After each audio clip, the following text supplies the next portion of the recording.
Assalamualaikum warahmatullahi wabarakatuh. Bismillahirrahmanirrahim. Alhamdulillahi rabbil alamin. Wa bihi nasta'in wala umurid dunya waddin. Wassalatu wassalamu ala sayyidil anbiya'i wal mursalin Nabiyyina wa maulana Muhammadin wa ala alihi wa sahbihi wa man tamassaka bihadihi ila yaumiddin, amma ba'd. Yang saya hormati pimpinan daerah Muhammadiyah Kabupaten Batang beserta PDA Kabupaten Batang, pimpinan cabang Muhammadiyah Batang, dan juga seluruh keluarga besar pengajian At-Tanwir Batang yang insya Allah selalu dirahmati Allah Ta'ala.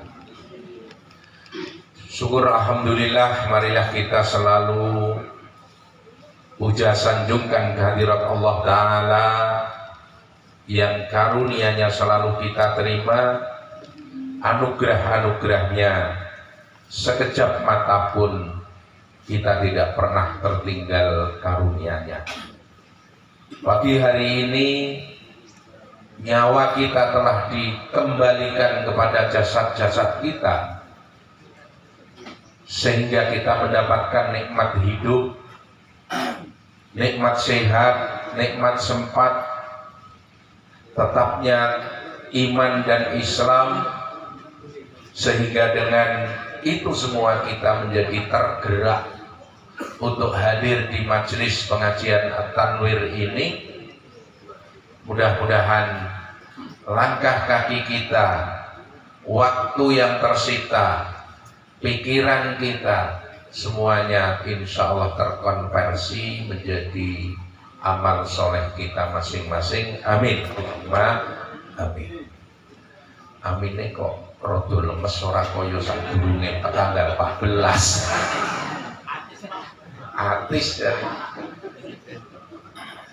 salawat serta salam semoga senantiasa tercurah kepada panutan kita, junjungan kita, Nabi besar Muhammad sallallahu alaihi wasallam, dan semoga melimpah pula kepada keluarganya, sahabatnya, serta umat pengikutnya, insya Allah termasuk kita yang selalu berusaha menghadirkan sunnah-sunnahnya dalam aktivitas keseharian kita. Mudah-mudahan kita selalu dimudahkan oleh Allah mengikuti jejak langkahnya sampai ajal menjemput kita. Bapak dan ibu-ibu sekalian yang saya hormati, tadi telah dibacakan oleh Qori sebuah kabar gembira bagi kita semua. Kalau kita mampu mengikuti apa yang tadi telah dibaca, memahami, menyadari, kemudian mengikutinya, insya Allah kita menjadi orang yang beruntung, insya Allah dunia dan akhirat. Di situ disebutkan qad aflahal mu'minun, sungguh beruntung bagi mereka orang-orang mukmin. Saya yakin kita semua minimal mengakui sebagai orang mukmin. Tapi pengakuan saja tidak cukup. Karena orang yang beriman kepada Allah harus ditunjukkan dengan amal nyata sejalan dengan pengakuannya.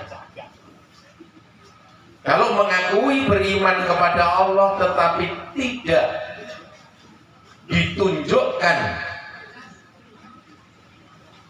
amal sesuai dengan keimanannya, bahkan bertentangan dengan keimanan kepada Allah, maka dia tersemat pasal yang namanya munafik. kira-kira kepenak napa mboten Bu Pak nek di jenengi munafik. Tapi ternyata nek wong sing paham niku tersinggung karo Al-Qur'an. Pak kok iso tersinggung priye? Ketika baca innal ladzina kafaru sawaun alaihim anzartahum am lam tunzirhum la yu'minun. Berbicara Quran, berbicara tentang orang kafir, ternyata kok meh podo karo aku. Donge berbicara maneh tentang orang fasik, kalau kok podo karo aku juga. Al-Quran bicara tentang orang munafik yang ketika sholat usala ogah-ogahan kok podo baik juga karo aku. Jadi nek sing paham Al-Qur'an itu kadang-kadang tersinggung karo Al-Qur'an. Mulane sampean yo bejo ora paham, dibanding ora tau tersinggung.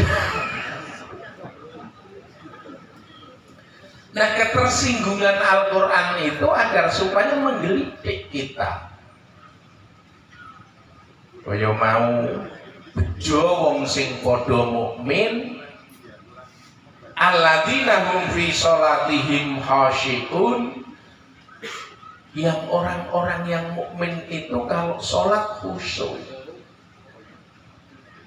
Kira-kira awake dhewe wis khusyuk napa mboten Bu Pak? Pingin nusuk tetapi angel. Sing isi dandani kamar mandi donge Allahu Akbar iku grendele Pak nganggo sing opo.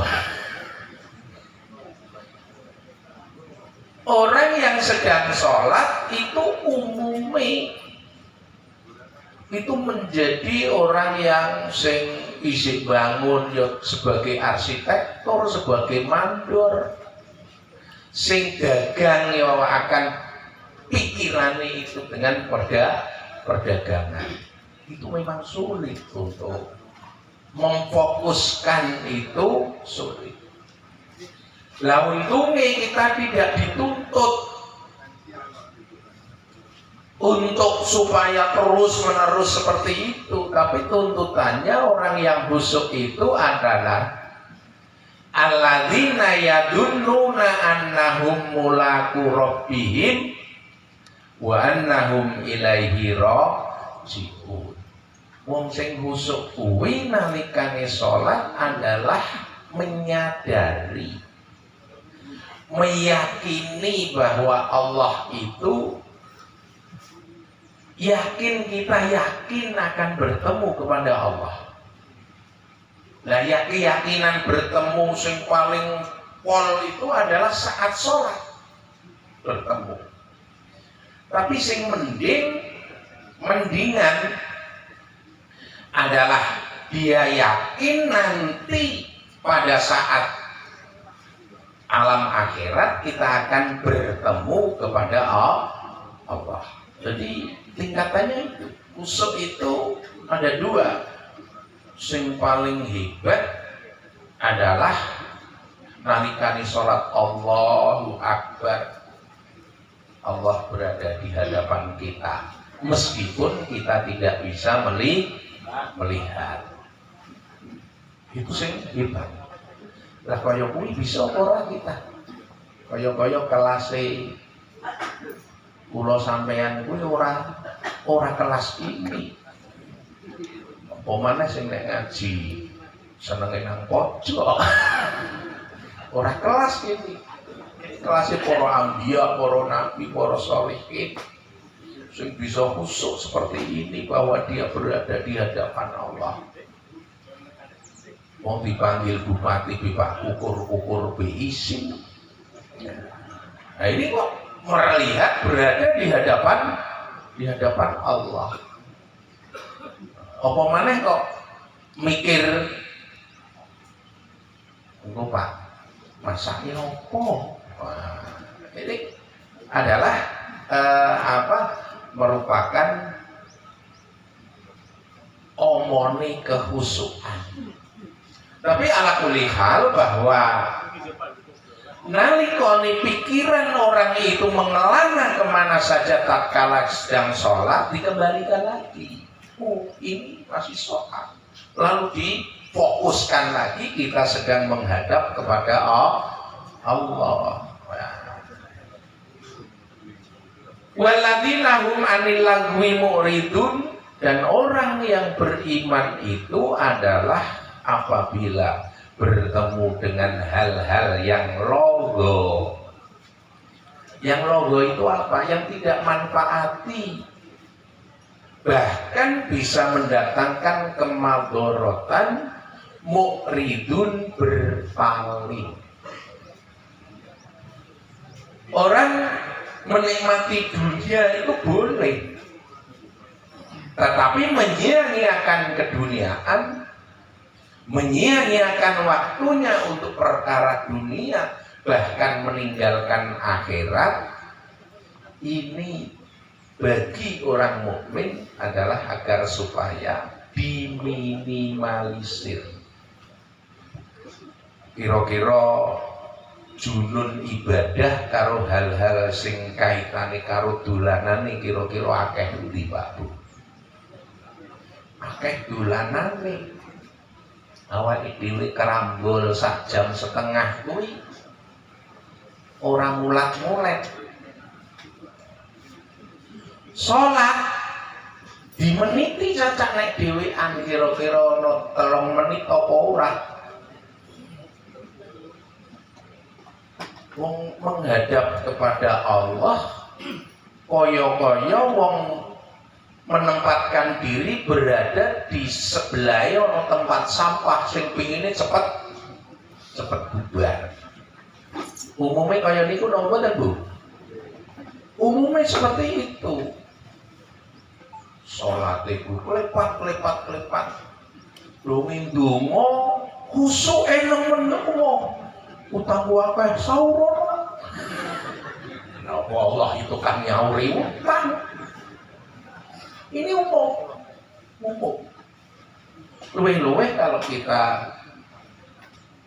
sholat di tempat pasar-pasar itu, sholat itu lepat, tapi belum dungo.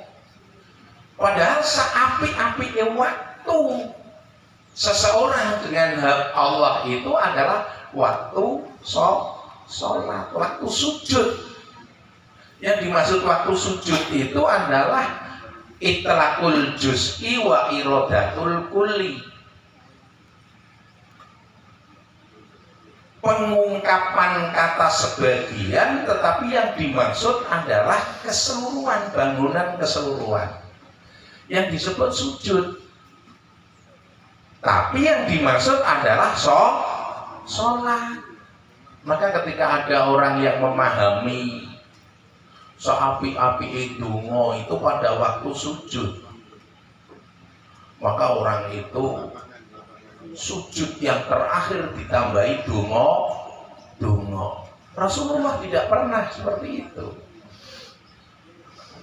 Rasulullah bahkan menyampaikan afdhalud dzikri la ilaha illallah wa afdhalud du'ai alhamdulillah.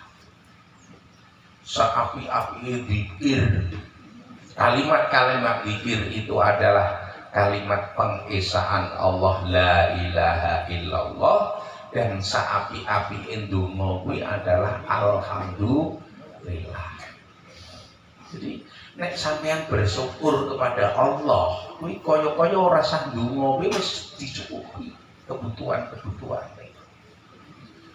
Kaya sampean nek ana wong duwe anak selalu patuh taat, kuwi urung njaluk kebutuhane iku mesti wis disediani nek kuwasa. Tapi kanggone anak sing berkota urung butuh mesti njaluk. Si SD SMP njaluk tril. Nek anakku silahkan njaluk. Tapi nek ulone duwe. Jadi anil lagwi muridun terhadap barang-barang logo.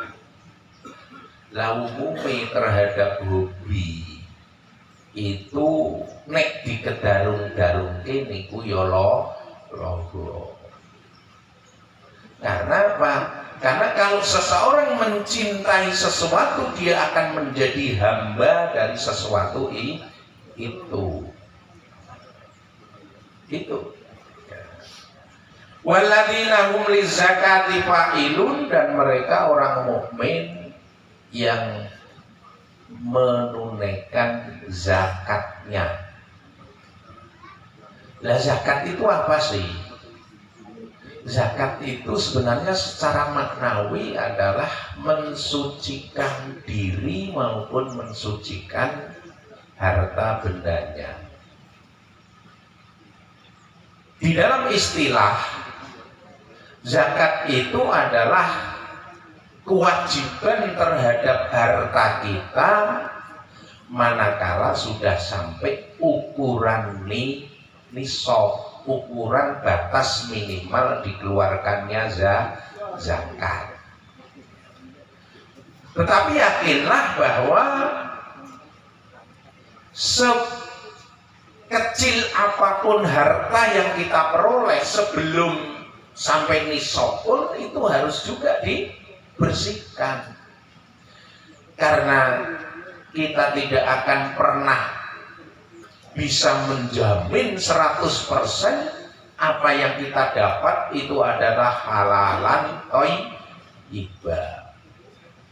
Maka 2,5% bagi yang kecil ya segitu, bagi yang besar ya segitu. Mumpung awake dhewe isi entuk sithik, ngetok sithik ora iman-iman.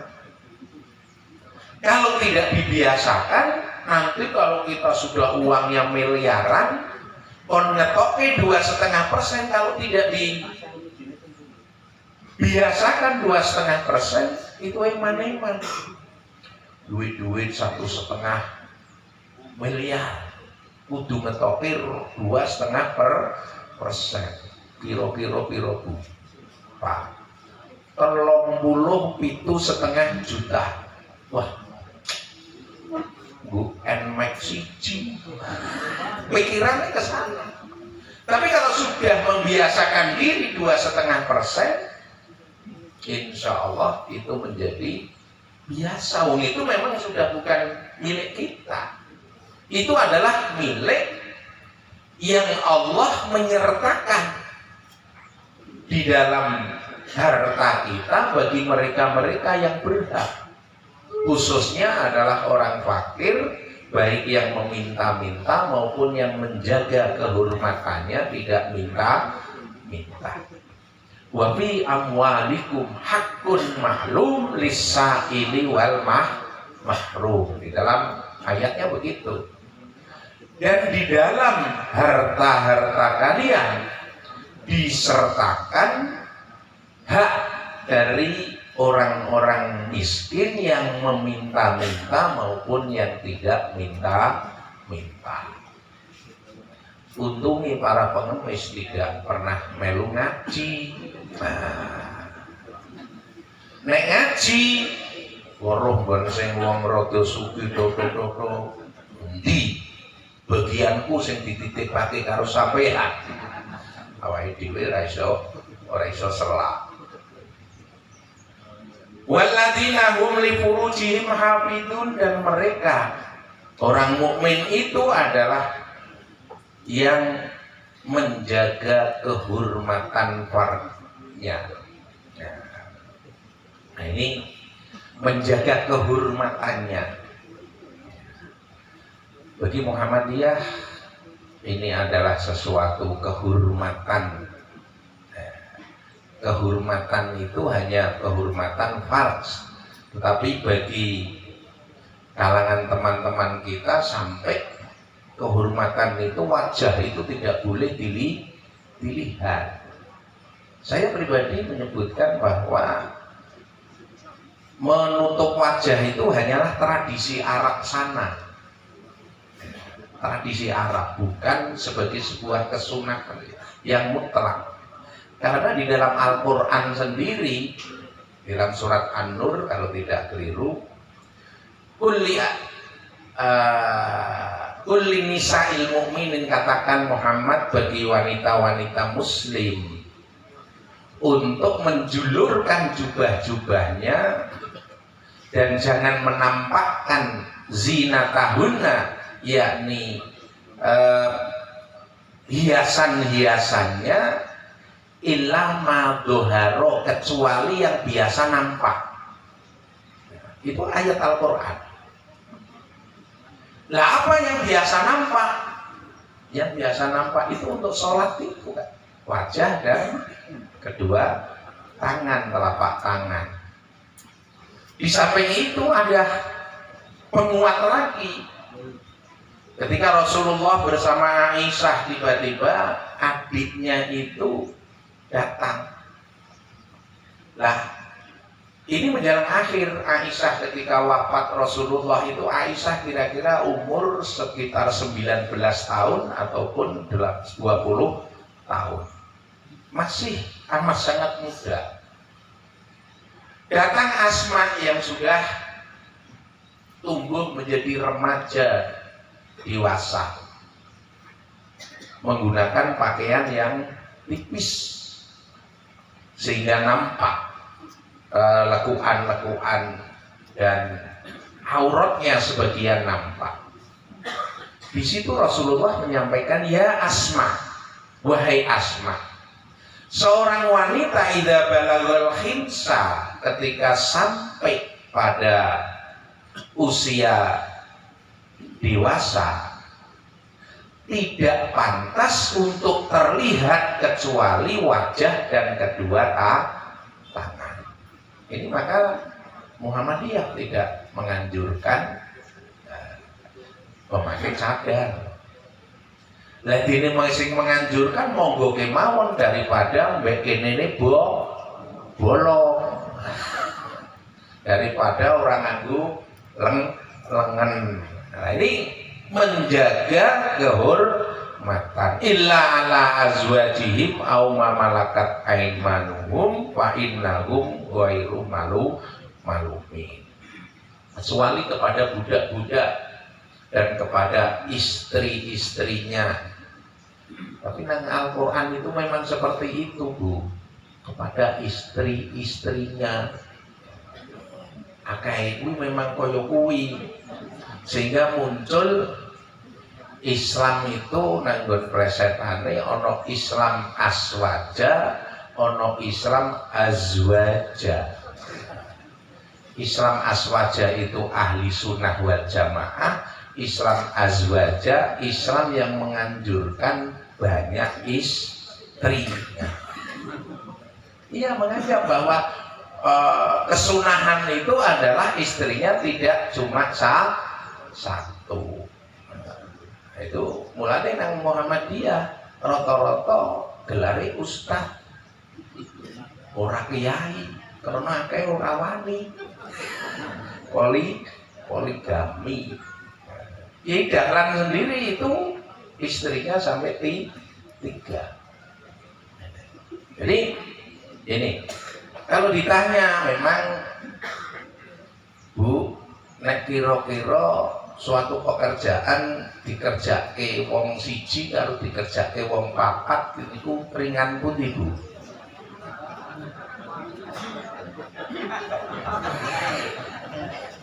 Ringan pundi? Ringan wong papat. Jadi ini kalau ibu-ibu tidak boleh menentang poligami. Poligami itu sesuatu yang boleh, tapi mek ojo nanggo-nanggo ya. Ojo jadi penentang. Karena ini adalah ada di dalam Al-Quran. Muhammadiyah menganggap asal muasal bahwa pernikahan itu adalah monogam. Poligami itu adalah sebagai alternatif daripada Ono ni simpenan nang kono, simpenan nang kono, simpenan sing akeh. Mengapa kok demikian? Rata-rata Rasulullah nikah itu hanya yang perawan itu cuma Aisyah dan Kiptiyah.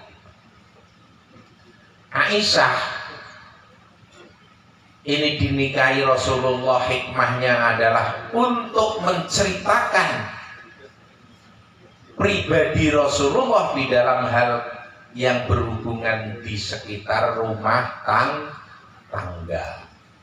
Maka hadis-hadis Aisyah begitu banyak yang menceritakan kehidupan Rasulullah ketika ada di sekitar rumah tangga. Itu. Kemudian mengapa Rasulullah menikahi Maria Kiptiyah? Itu karena Kiptiyah ini adalah hadiah dari Raja Maukukis ketika Rasulullah menulis surat kepada Raja Maukukis di Mesir untuk taslim, untuk masuk agama Islam. Maukukis ini menjawabnya mau, tetapi karena takut kepada Romawi, khawatir nanti akan di bumi hanguskan, sehingga sebagai takdimnya memberi hadiah 3. Yang pertama seorang dokter, yang kedua adalah bigol, yakni tumpaan yang pada waktu itu paling mewah, yakni khimar tetapi yang jinak, ini bigol. Yang ketiga adalah seorang wanita dari bangsa Kipti, sehingga jenenge Maria Kiptiyah, yakni bangsa Kipti. Sing dikenal kan ini arane jenenge Kiptiyah.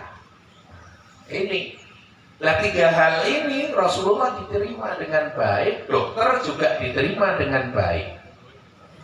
Tapi ketika dokter di situ selama 6 bulan nganggur, ora ono sing perlu dikerjaake krana Rasulullah dan sahabat-sahabat Rasulullah itu ora duwe penyakit. Ora kaya wong saiki. Wae lungguh kok kuwi tangi ya Allah pating krengkot. Pak silo angel sedelo wis semutan. Itu dokter dulu enggak. Yang oleh Maukukis karena merasa teknologinya lebih tinggi diberikan ke Madinah untuk Rasulullah, tapi 6 bulan nganggur. Terus karena nganggur dia pamit kepada Rasulullah. Aku nang kene kok kaya-kaya percuma kok nganggur. Kula badhe pamit mawon badhe wangsul. Terus diiyani oleh Rasulullah, tapi sebelum pulang, dokter ini menyampaikan, saya itu heran, jenengan dan para sahabatnya kok sehat-sehat, niku resepnya nopo? Disampaikan, nahnu qaumun, kata Nabi, kami adalah kaum nek urung ngelih ora mangan, nek mangan urung waret wis mandeg. Awake dhewe bisa kok kuwi, Bu? Ora. Nek mangane enak yo langsung wis plok. Nek mangane ora enak yo dilirik toto. Jadi yang namanya kata Rasulullah tawazun terhadap batnun, perut besar, itu perut itu supaya diisi menjadi 3 bagian, makanan, angin, kemudian air. Itu kalau itu bisa seimbang, insya Allah bisa sebagaimana mengikuti kesehatan para sahabat-sahabat Rasulullah Sallallahu Alaihi Wasallam. Dan salah satu resep lagi bahwa Rasulullah dan para sahabatnya itu adalah setiap tahunnya untuk mencas bakni ini dengan puasa. Puasa mereka benar-benar sebagaimana puasa. Kalau kita, puasa kita cuma memindahkan waktu makan. Esok-esok poso jam 10 wis mikir tentang buka. Weruh pasar, weruh kolang kali, ya Allah, kayak kolang kali. Weruh dawet, ya Allah, barte, kabeh dituku kabeh, badonge wis nang meja. Liyane do kuliah senja kuwi nang ngarep meja wis do sing disetel itu TV saron-ron, sing di sing dieling-eling adzan maghrib barang wong but kabeh wis masing PC salate maghrib mangglihe dhewean isae nang omah terus melayu ring musola jamaah Pak taraweh. Ana napa mboten Bu? Salate wajib kuwi nang omah dhewean tetapi donge taraweh. Jamaah ini pikiran sing kuwawe. Nek taraweh kuwi jamaah kudune salat fardune itu lebih berjamaah karena Rasulullah menyampaikan abdulus sholati fil baiti ilal maktubah, sautama-utamane salat kuwi nang omahe kecuali salat maktubah, salat fardu. Itu umum kan saiki. Sing aran salat fardu kadang-kadang muadzine kuwi, imame kuwi, makmume juga kuwi. Jadi ijen tok kewaninan. Tapi barang donge traweh minggu pertama niku kaya-kaya Pak meledak. Ini kaya mbek niku tekan kono cok. Ini nek donge traweh. Kalau ada masjid nang Indonesia kok orang ngadaake sholat taraweh dianggap aliran sesat. Ini apa mboten? Nggih kula niku wonten aliran Jamiatul Muslimin. Kuwi orang ngadake taraweh. Ya biasa Ramadan biasa. Orang ngadake sesudah sholat Isya lalu sholat taraweh bersama enggak, tapi sholat tarawih mengko diundur mengko sepertiga malam. Kok bisa napa mboten? Sukan. Nah, insya Allah nanti Senin tanggal 11 Maret kita warga Muhammadiyah berdasarkan hisab wujudul hilal kita akan melaksanakan puasa Ramadan. Sementara saudara-saudara kita yang dari mengikuti pemerintah koyo-koyo mengko pada hari Selasanya. Nah, mengapa kok bisa berbeda? Muhammadiyah memahami bahwa pergantian bulan itu adalah disebabkan adanya hilal.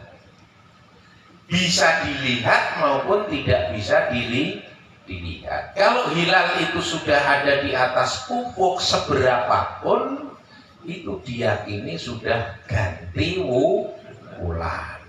Karena yas'alu maka anil ahillah, kata Allah menghabarkan kepada Rasulullah ketika sampai pertama kali di Madinah, itu diberitahukan bakal takon marang sliramu Muhammad, apa sing manfaate saben-saben kok ono hilal terus bulan purnama, itu manfaate apa?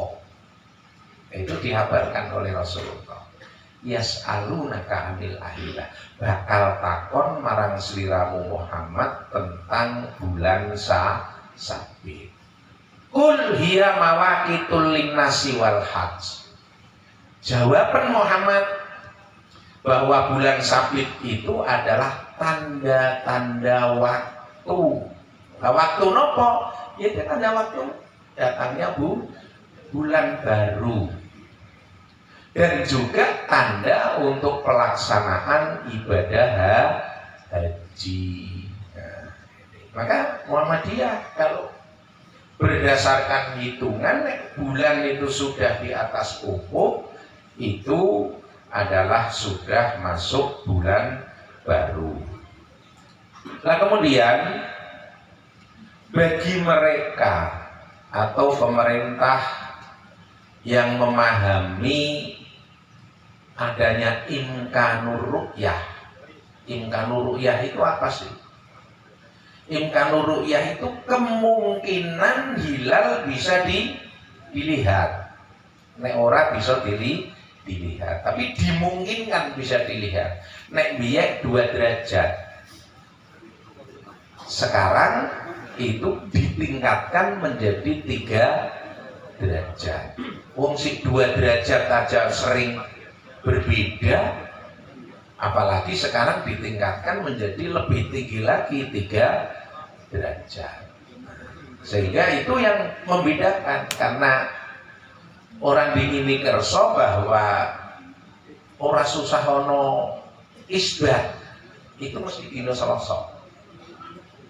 Karena bulan di Jogja saat malam Senin itu belum sampai 1 derajat, baru 0,56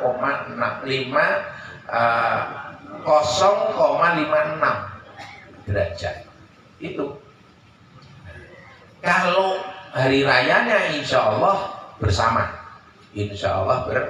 bersama. Dan kemarin itu kalender hijriah global itu sudah dibahas di Munas Tarjih di Pekalongan kemarin. Jadi pada tanggal 23 sampai 25 Maret itu para alime Muhammadiyah ada 310 alim ulama Muhammadiyah niku kumpul di Hotel Horizon dan Hotel Aston. Nah, itu kumpul di situ untuk membahas tentang miladiyah ono kalender global mulai Amerika sampai Arab sana, kalender miladiyahnya sama, Masehi itu sama. Nek tahun baru ya podo, ning beda waktune. Tapi nang ngopo umat Islam kok orang duwe kalender sedunia. Oleh karenanya kemarin dibahas itu tentang prospek ke depan tentang kalender global hijriyah. Nah, untuk supaya bisa diterapkan di seluruh dunia. Lah dene do gelem apa ora itu wallahu a'lam. Tapi yang penting Muhammadiyah itu sudah memberikan pemikiran untuk ke depan. Lah yang namanya perbedaan itu biasa. Saya yakin bahwa sing posone dino Senin yo menganggap itu 1 Ramadan, sing posone dino Selasa ya 1 Ramadan. Kan padha kan? Posone 1 Ramadan, sing beda kan ning dinane. Dinane tidak masalah, mau ora sing ora padha dinane. Kalau kita bicara tentang masalah hukum, Pak, dalam konsep pemahaman ajaran Islam itu ada 3 arus besar. Yang pertama adalah yang menyebut dirinya sebagai salafus soleh, yang kedua adalah tradisionalis, yang ketiga adalah Islam berkemajuan. Yang salafus soleh itu menganggap bahwa semua aturan agama maupun aturan tata perilaku kudu mengacu podo karo zaman Rasulullah dan para sahabat Rasulullah, minimal sampai tabi'in. Ini mereka menyebut salafus soleh. Sehingga kalau ada umpamane sing sholat kok ora podo karo hadis apapun, itu dianggap sebagai bukan sunnah, gitu kan? Nek ono pekerjaan apapun sing ora podo kaya zaman biyen, itu juga bukan sunnah.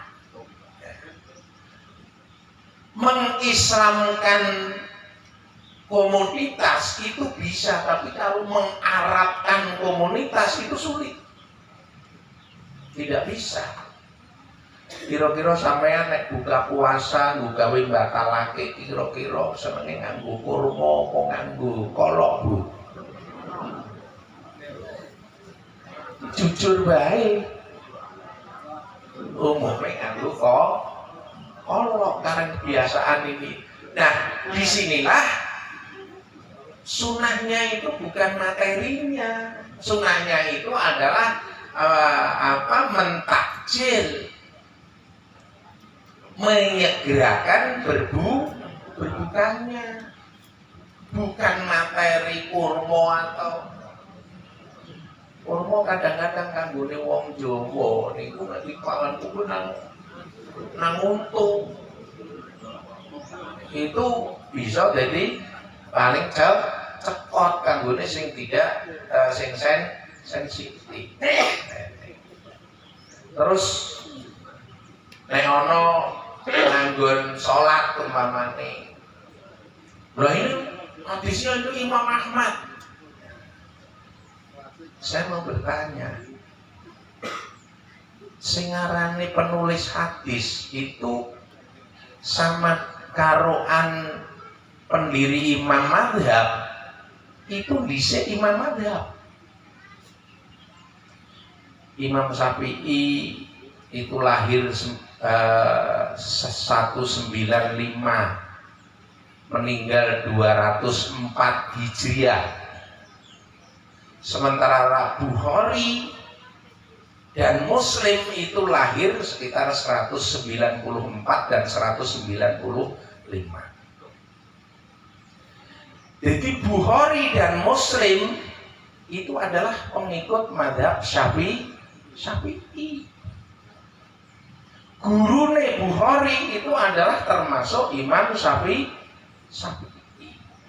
Ini yang kadang-kadang kita tidak memahami.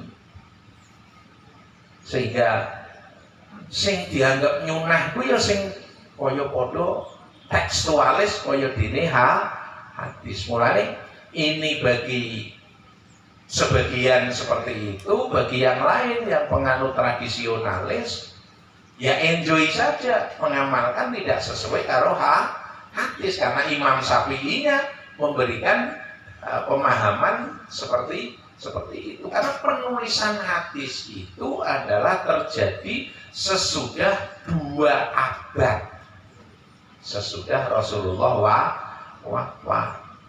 Sementara Abu Hanifah,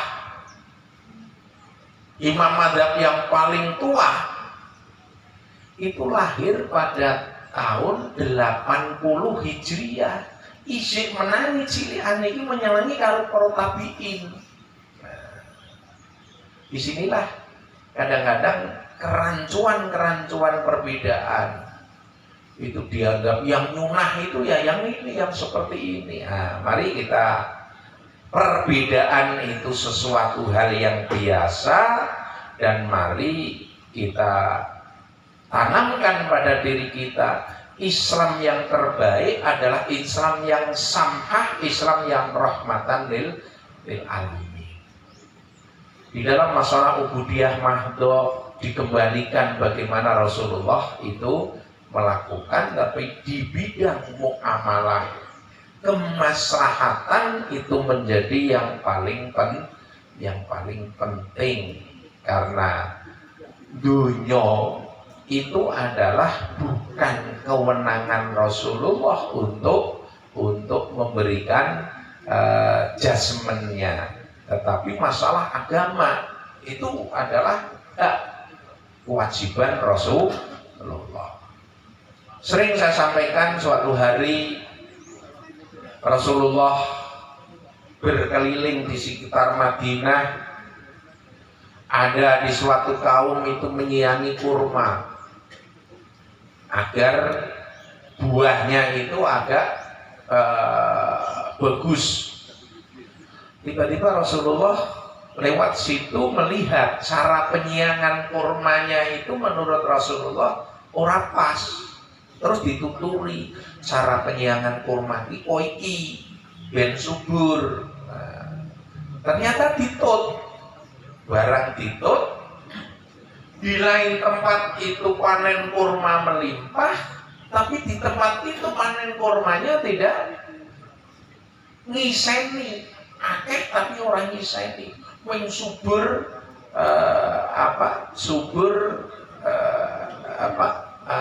daunnya. Lalu Rasulullah bertanya, kok murah panennya orang melimpah kuwi? Lah kula ngetut panjenengan kok. Rasulullah kemudian menyampaikan, adapun tentang masalah dunia, masalah agama, fa ilayya, kepadaku kamu sekalian menuju. Tapi wa amma minad dunya antum a'lamu bi umuri dunyakum.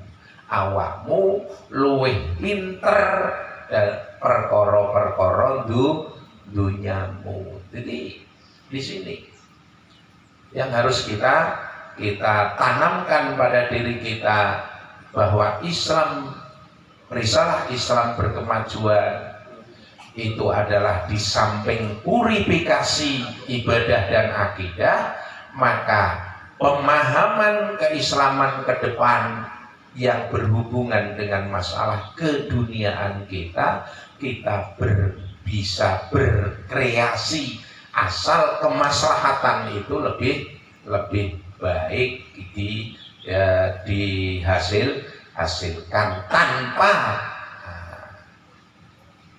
tanpa melanggar aturan pokok agama. Itu yang terpenting adalah itu. Sering pasca pilpres ini,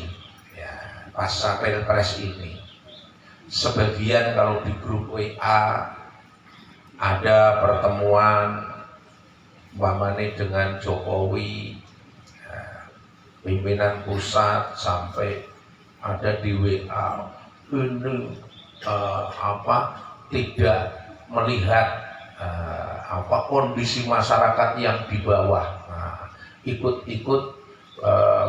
kepada pemimpin yang dolim, itu kan seperti itu. Nah, perlu diketahui bahwa Muhammadiyah itu bukan partai. Muhammadiyah itu adalah mitra pemerintah, mitra kritis pemerintah. Kalau partai itu bisa seperti itu, tetapi Muhammadiyah tidak. Muhammadiyah tidak oposisi karena tidak pada tempatnya organisasi keoposisi. Bayangkan Mbak Bu, nek Muhammadiyah itu jengkeli oposisi karo pemerintah siapapun yang jadi, opo Anies, opo Wowo, ya kan? Kita kan baru opo malah dibatalkan ini pemilu ini, kita sendiri tidak tahu kan. Nanti kita tunggu perkembangan. Muhammadiyah siapapun harus berdiri. Kalau kita umpamane jengkel gawe rumah sakit, kudu izin karo sapa? Karo pemerintah. Apa ora izin nek awake dhewe terus pemerintah Muhammadiyah ngoco-oco jenenge Pak nyuwun tanda tangane. Ya bisa. Muhammadiyah itu harus tegak berdiri siapapun pemerintahnya. Maka dikenal dengan Muhammadiyah itu mitra kritis. Bisa menjadi mitra tetapi pada satu ketika juga mengkritisi. Perlu diketahui Muhammadiyah ada belasan undang-undang yang tidak pro kepada rakyat itu melalui MK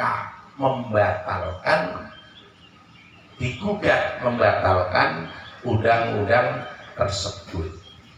Mayoritasnya berhasil, termasuk tentang tata kelola air yang tadinya dimonopoli oleh satu perusahaan itu kemudian dibatalkan, itu monopoli itu. Saya kira itu yang bisa